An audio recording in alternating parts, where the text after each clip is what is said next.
Keangkeran yang sinengker membuat Jeruk Purut banyak dipilih menjadi lokasi uji berani. Seolah tak mau kalah dengan hal-hal di luar nalar, para pemilik nyali tinggi menyusuri sisi demi sisi Jeruk Purut hingga ke pusat keangkeran di dini hari. Juga ke pohon benda yang diyakini sebagai rumah besar makhluk halus.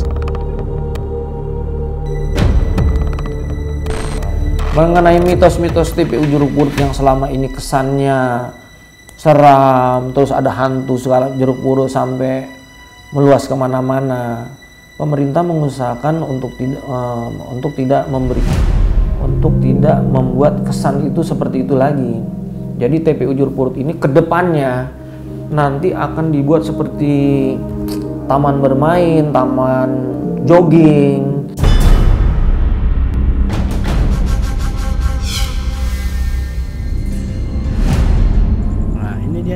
Ini itu udah sampai nih. Tempat terakhir kita nih, Be, ya? Betul, betul. Tempat yang kata Babe paling inilah. Paling angker. Paling angker, paling menantang. Markasnya lagi. Markasnya ini ya? Kalau anak sekarang bilang tuh base camp. Ya. Itu kan lihat aja. Ya kan? Nah, pemirsa, kita udah sampai di tempat terakhir kita yang paling santer dibicarakan. Dan juga paling ganas penunggunya, paling yaitu angker di pohon benda. Betul ya. Nah, Be, kenapa sih namanya benda dan apakah ada asal usul di balik pohon ini? Ada cerita gitu? Kalau dinamakan benda itu kan setiap pohon ini katanya ada penunggunya itu benda-benda ya. Oh iya. Semacam pusaka, mustika. Ya, makhluknya juga banyak. Dia sejenis kayak pohon beringin tuh enggak? Iya, karena ini pohonnya sangat gede sekali, sangat tinggi. Lebih gede ini daripada beringin kan? Betul. Apakah nama benda ini ada kaitannya, Be, sama nama jalan? Oh, jalan benda itu? Kemang, iya, ada. Dulu kan sebelum kuburan masih bisa inilah, baru dikit gitu. Itu di pinggir jalannya ada pohon ini. Pohon apa? Pohon benda. Pohon benda. Jadi sebelum besar, kalau bakalan ngerusak apa sih? Akarnya, bukan jalan. Itu ya masih kecil udah ditebang-tebangin, jadi namanya jalan benda gitu ya. Tadi ngomong-ngomong soal merusak ya, ini betul. Banyak sekali pohon potongan ini. Betul. Ini kan waktu itu rubuh. Kenapa nih, Be? Satu cabang ini kan, tapi rubuhnya tuh nggak jatuh semua, kesangkut di situ kan. Kesangkut. Nah, ceritanya tuh waktu itu Babe ditawarin apa sih, disuruh bersihin inilah gitu ya. Kenapa? Wah, tahu sendiri kan Babe setiap malam di sini. Nanti Babe diancam dong. Oh iya, ternyata ada yang mau tapi bukan pegawai sini. Pegawai panggilan. Oh, dari luar. Ternyata pegawai itu nggak tahu bahwa ini pohon yang paling angker gitu. Pohon yang keramat lah ya. Nah, apakah setelah dia bersihin ini ada hal-hal aneh di luar nalar yang terjadi gitu? Banyak. Kepada ininya, petugasnya? Yang motong-motong ini, ada yang kepalanya pusing lah. Perutnya sakit langsung lah. Secara langsung. Memang di sini terlihat bahwa benar akar dari pohon ini memang merusak jalan dan juga jalan ini ada makam memang makam tuh kan banyak yang terbongkar. Ya, terbongkar gitu. Jadi pernah tuh yang itu tuh sampai terangkat gini. Terangkat karena akarnya ya. Bagi mereka yang paham, Jeruk Purut yakinlah mustahil berani mendekati pohon benda. Ini dia pohon keramat yang dipercaya sebagai sentra keangkeran. Begitu banyak lelembut yang bermukim di pohon ini. Ngomong-ngomong tadi soal penghuni di sini. Betul. Kita kan berdiri nih di depan pohon keramat gitu. Iya. Babe bisa melihat nih di sekitar kita gitu atau bisa cerita ke Ayah gitu. Oh gitu. Nih ya. Lihat tangan Babe nih. Itu tadi kita lagi ngobrol tuh. Yang di situ tuh. Iya. Itu jenis kuntilanak. Kuntilanak tuh, iya. Ada kuntilanak ya? Oh, kuntilanak sih nggak bisa hitung di sini, apalagi gondoruonya. Gitu. Dilihat nih, tangan Babe yang di bawah nih. Nah, ini tempat gondoruo nih. Ini? Tadi yang ada semaknya ini. Aduh. Tadi dia ngintipin kita kan? Oke. Cuman kita kan karena lagi ngobrol nggak berasa kan, dia ngeliatin kita. Jangan ninggalin saya, Be. saya rasa mulai, Babe pegang tangan saya ini keringetan. Oh, iya, sumpah bener. Ini keringetan. Basah tuh? Basah. Bener-bener. Kaki saya gemeter gitu ya. Lap dulu. Bener ini panas ya, Be? Iya betul. Padahal nggak tahu sih, nggak ada angin sama sekali. Maksudnya auranya negatif ya, Beh. Iya. Jadi saya merinding, terus tangan juga basah. Ini kaki gemeter. Merinding sih kudu kaki saya merinding Karena kita gitu. kan ada yang memang- ngawasin. Jadi Jadi kalau dia nggak ada mungkin- ngawasin ya kita biasa-biasa aja. Gitu. biasanya mereka tuh menampakkannya tuh pas kapan gitu. Dia di atas jam 11 lah. Jam 11. Jam 11, apalagi Pasti. pas jam 12 tuh. Kan kalau pas jam 12 anak-anak mau masuk tuh babe nggak kasih. Nggak kasih. Nggak kasih, nggak boleh. Apakah penghuni di sini merasuki orang pasti. yang sering datang gitu, Pasti. Be? Itu udah nggak kehitung yang Nggak dirasukin, kehitung. nggak kehitung. Mau perempuan kek, mau laki kek. Saya semakin merinding nih, Be. Masih diliatin ya? Iya, kayaknya kayak nggak tahu ya, kayak seolah-olah diliatin gitu, dan ini nggak ada angin sama sekali. Iya. Bulu kuduk merinding karena memang kedukung sama apa ya, suasana. Di sini gelap banget, sedangkan di sana ada lampu. Kenapa, Beh? Nah itulah. Itu kan karena penghuninya nggak usil juga. Kalau di sini kan Nggak usil. kalau kita pasangin lampu percuma. Selalu. Malam ini kita pasang, besok udah putus lagi. Nah, pemirsa, inilah tempat terakhir kami, yaitu pohon benda. Dan ya, Memang tempatnya cukup keramat dan aura di sini sangat negatif, yang membuat bulu kuduk saya merinding, tangan saya begitu basah, dan juga tentunya di sini didukung sama suasana di sini. Betul. Karena lampunya tidak ada penerangan sama sekali, sedangkan di pojok sana ada gitu. Memang apa ya, pohon ini sangat besar dan penghuninya juga sangat banyak dan sangat kuat gitu. Jadi betul ya. memang bukan mitos lagi. Saya merasakan sendiri, memang ada faktanya gitu. Nah, tadi saya sudah mengunjungi pohon kembar, makam keramat, dan juga sumur Sumur tua. yang juga sama seramnya. Cuman memang yang di sini auranya sangat kuat, lebih kuat di betul, sini iya. gitu ya. Paling kuat. Paling kuat di Paling sini ya. kuat, betul. Nah, kayaknya ini juga sudah malam dan saya masih ada penelusuran besok. Jadi, Babeh, terima kasih banyak Iya, sudah menemani iya, saya. sama-sama, Kalau ya. saya nggak ditemenin, Iya. kayaknya tidak tahu gimana lagi ya, Beh. Jangan kapok. Jangan kabok ya. Iya, lain kali datang lagi. Ya, siap. Pemirsa, tetap ikuti penelusuran saya hanya di Luar Nalar. Ayo, Beh. Ya, silakan. Dulu. Ayo. Di dalam Al-Quran itu sendiri, kalau misalkan kita mengesahkan kepada Allah, udah jelas ayatnya juga udah jelas. Qul huwallahu ahad, Allahu somad. Udah nggak usah kita sekarang yaitu tafakkaru fi khalqillah wala tafakkaru fi khalqillah. Jadi kita berpikir tentang makhluknya Allah, jangan berpikir tentang haknya Allah Subhanahu wa taala. Hari berganti, tapi Jeruk Purut tetap memberi ngeri meski siang sedang terang. Para penjaga makam yang setiap saat berusaha akrab dengan segala keseraman, rupanya masih bisa diganggu penunggu Jeruk Purut. Assalamualaikum, Pak. Waalaikumsalam. Mohon maaf nih, Pak, mengganggu. Ya. Saya Soraya dari di Luar Nalar, Pak. Nih, tadi saya lihat Bapak lagi bersihin-bersihin makam gitu. Ya. Bapak petugas di sini maksud saya, Pak. Betul. Udah lama, Pak, di sini? Dari tahun 80. Dari tahun 80, sekarang 2018, berarti 38 tahun Bapak mengabdi di TPU Jeruk Purut ini. Iya. Nah, saya pengen tanya bagaimana sih apa suka duka Bapak selama mengabdi di TPU Jeruk Purut ini? Ya kalau di sini kita sering ada yang namanya petugas kita tugas tukang gali, keganjilan itu udah pasti ada. Ada nggak sih, Pak, peristiwa di Luar Nalar yang emang nggak bakal Bapak lupain gitu? Ketika menggali kuburan gitu. Ya pernah sih, cuma saya sampai sakit. Sakit? Sakit pas saya tugas saya kan gali. Heeh. Begitu kita gali, tembus kena yang belakang, kepalanya keluar, kita masukin, kita dorong, malah saya yang tiba-tiba kena penyakit. Jadi sakit itu. Itu berapa lama Bapak sakit? Ya karena itu penyakit yang kita rasain di dalam, di kepala. Nah kita ngerasain juga di kepala. Oh, jadi karena Bapak yang keluar kepala, jadi sebagai gantinya ya, Pak ya? Jadi pala kita tuh kayak ditusuk-tusuk sama jarum. Begitu kita tanya ke orang pintar juga yang tukang bisa ngobatin, mungkin kesalahan kamu di mana? Coba dilihat-lihat dulu, kata dia. Kemungkinan kesalahan, oh iya ada di situ. Nah, akhirnya saya minta maaf sama yang meninggal ini nih, yang kuburannya. Saya baca doa, bacain Yasin supaya hilang penyakitnya. Alhamdulillah itu hilang. Langsung hilang.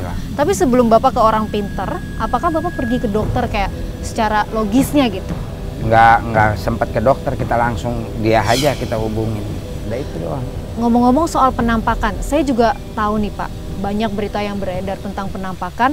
Kalau jenazah yang dikuburkan di sini dan ada jenazah yang datengin atau gentayangin warga sekitar, kan ini ada perkampungan ya Pak. Iya. Ada yang mendatangkan ke perkampungan itu minta dibukain tali pocongnya karena memang tali pocongnya belum dibuka. Itu Bapak pernah ngalamin itu nggak? Pernah. Ya dia sampai warga juga pada tahu itu dia keluar. Itu bukan Memang melihat wujud. Iya, sampai teman saya juga ngelihat begitu, dia seolah-olah kayak bayangan gitu loh terbang. Yang pada tahu itu anak-anak yang oh ya kan udah sampai di sini, terus tiba lagi kita udah sepi 1 hari di sini. Di Cilandak kan kejadian juga begitu, dia ngelihat juga di Cilandak juga, di Cipete juga gitu. Sampai 3 lokasi kan. Seolah-olah meminta bantuan untuk minta dibukain tali pocong. Iya. Nyali penggali kubur memang selalu dipertaruhkan di setiap saat. Apalagi jika mereka harus menggali kembali kuburan baru hanya untuk melepas tali pocong yang tak sengaja belum dibuka. Yang cerita itu kan dari nenek moyang kita. Padahal kalau ketika membaca di dalam Al-Quran dan hadisnya pun juga nggak ada yang bahwa orang yang meninggal itu kalau misalkan dipakai kain kafan kemudian harus dibuka, itu nggak ada syarat dan rukunnya. Itu masih beruntung masih bisa dibungkus ada. Nah nanti bagaimana kalau orang yang tenggelam di tengah lautan terus kemudian nggak pakai kain kafan, nggak diikat, apakah seperti itu nanti akan minta dikafanin? Kan seperti itu tidak kan. Nah makanya pemirsa dan juga umat Islam itu yang seperti itu akan meluntur dan meluluhkan keimanan kita kepada Allah Subhanahu wa taala dengan gara-gara tali yang ada di mayit itu nggak dibuka terus kemudian nanti minta dibuka. Itu sangat-sangat musyrik sekali. Tadi kan Bapak bilang ada di Cilandak, Cipete. Nah apakah di TPU ini ada Pak? Bapak ngerasain di TPU ini atau? Ya makam ini yang udah kita alamin yang satu ada di sebelah sana. Jadi emang ada berapa Pak di sini yang? Dua kali. Begitu. 2 kali, berarti ada 2 makam. Boleh Pak diunjukin makamnya Pak? Bisa. Bisa.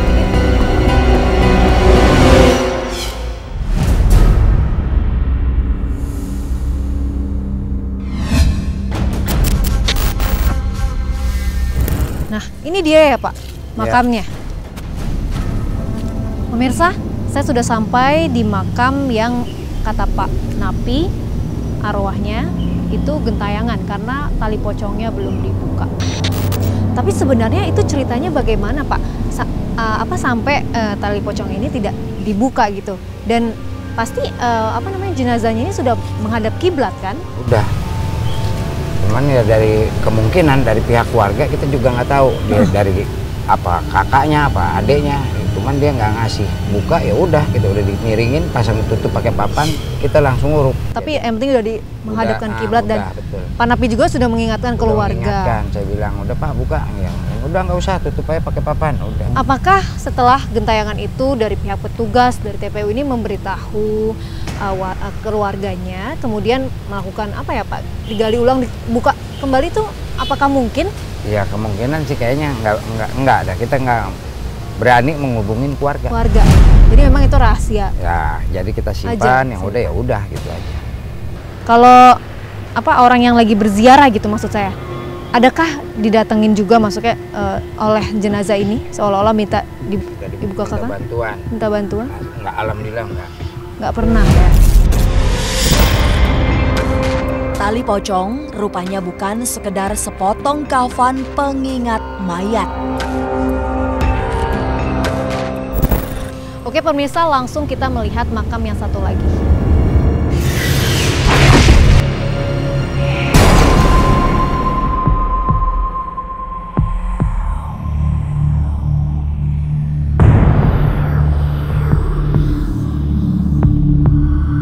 Nah pemirsa, saat ini saya sudah sampai di makam yang kedua, yang konon katanya jenazahnya tali pocongnya tidak dibuka.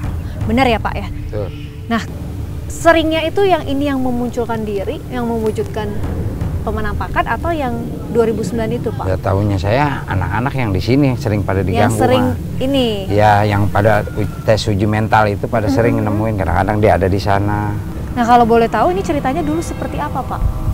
Sampai tidak dibuka tali pocongnya itu? Ya mungkin kemintaan dari keluarga juga, setahu saya begitu. Cuman ya kayaknya kayak namanya aja kan nggak tertulis di situ nama kakeknya apa-apanya. Nah Ada nggak sih Pak warga yang menjadi saksinya gitu, melihat secara langsung Ada. dari sini? Ada. Tinggalnya dekat sini Pak? Ya lumayan dekat juga di sini. Oh di situ? Ah, Oke deh Pak, kayak saya pengen ke sana untuk menelusuri dan pengen dapat informasi yang lebih lanjut. Silakan. Baik, terima kasih Pak Napi Ya, udah nemenin sama-sama. saya. Mohon maaf menunggu waktunya ya Pak ya. Ya. Terima kasih.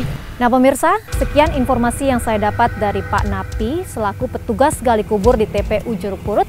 Namun sekarang saya akan menuju salah satu rumah warga di sekitar TPU Jeruk Purut untuk menggali lebih dalam tentang mitos yang beredar bahwa jenazah ini kerap mendatangi warga sekitar seolah-olah ingin dibukakan tali pocongnya. Langsung saja kita kunjungi rumahnya.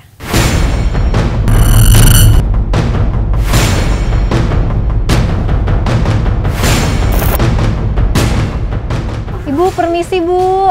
Ibu, numpang tanya Bu, apa benar warga sini sering didatengin sama arwah dari TPU Jeruk Purut seolah-olah minta dibukain tali pocongnya Bu? Ada keluarga sini. Ada warga Sini. kampung sini Bu?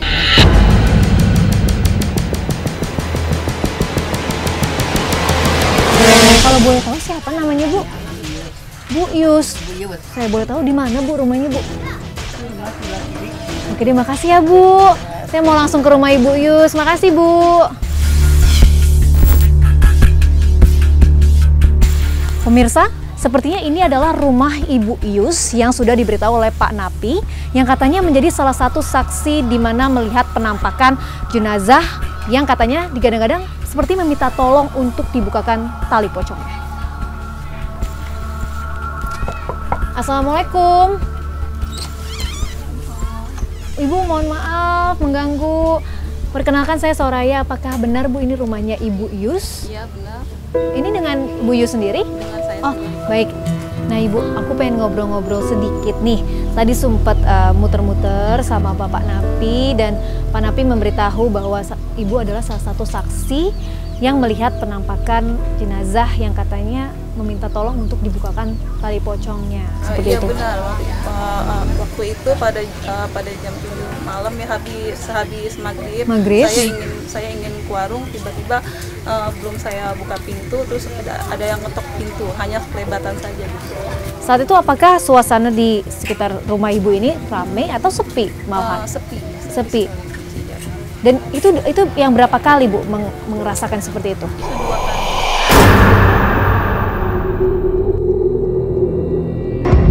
Nah tadi kan kata Bu Yus seperti ada yang mengetuk ya jam 7 malam. Nah ketukannya sendiri itu kira-kira Ibu mendengar berapa kali? Mendengar 2 kali ketukan. Jadi memang ada beberapa ketukan ya Bu. Dan ketukan pertama Ibu hanya melihat di jendela. Kemudian ketukan kedua Ibu langsung membuka pintu dan Hanya melihat bayangan sekelebatan saja. reaksi Ibu seperti apa ketika melihat ada bayangan? Bisa dijelaskan Bu apa digambarkan bayangannya seperti apa atau berwarna apa? Kalau itu bayangannya berwarna agak hitam, terus juga rasa takut ada.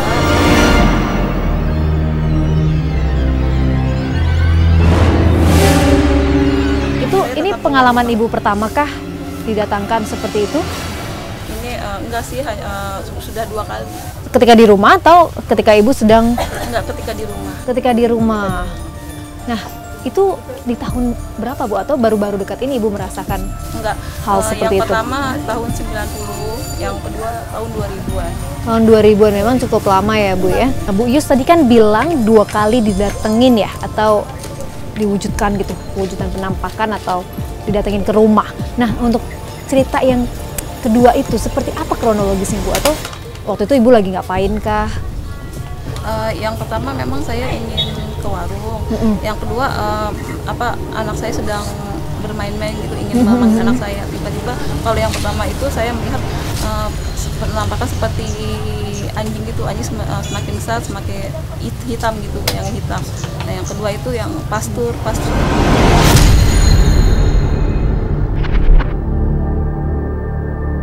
Itu wujudnya seperti anjing kah? Anjing pada umumnya atau memang atau kita bisa bilang anjing jadi-jadian seperti itu? Itu anjing jadi-jadian sepertinya, soalnya makin ya dilihat makin tinggi, makin besar gitu. Makin besar.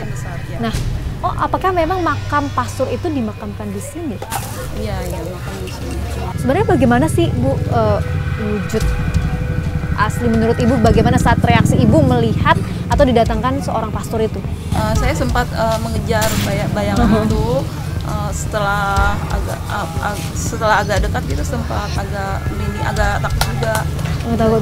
Cuman tetap saya ini penasaran Jadi Ibu penasaran. Untuk mengejar. Apakah Ibu sedang di rumah atau memang sedang di luar rumah? Sedang di rumah, sedang di dalam rumah. Ya, itu kira-kira jam berapa Bu penampakannya itu? Ya itu sekitar jam 7 habis maghrib malam gitu malam. Hanya Ibu aja kah yang merasakan atau melihat secara langsung gitu penampakan pastor dan anjing dan sebagainya? Ibu terima kasih atas informasinya. Pemirsa, inilah kesaksian dari Bu Yus selaku warga di sekitar TPU Jeruk Purut yang kerap didatangi oleh arwah yang konon katanya suka meminta tolong untuk dibukakan tali pocongnya. Tetap ikuti penelusuran saya di Luar Nalar.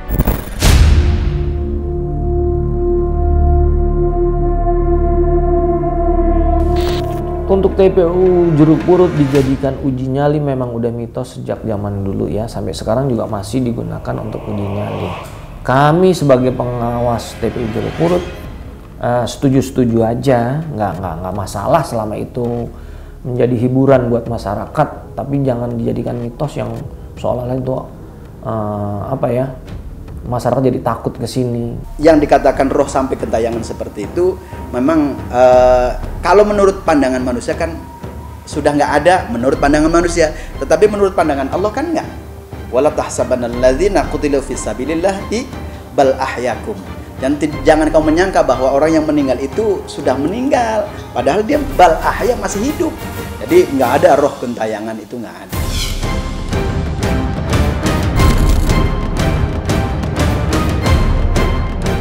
Memang, tidak semua penjaga gaib TPU Jeruk Purut cerita nyata. Horor dan seluruh keangkeran makam lebih banyak ditentukan oleh cerita tutur yang teratur, dikisahkan terus-menerus. Selebihnya, sumber utama rasa takut sejatinya berasal dari diri sendiri.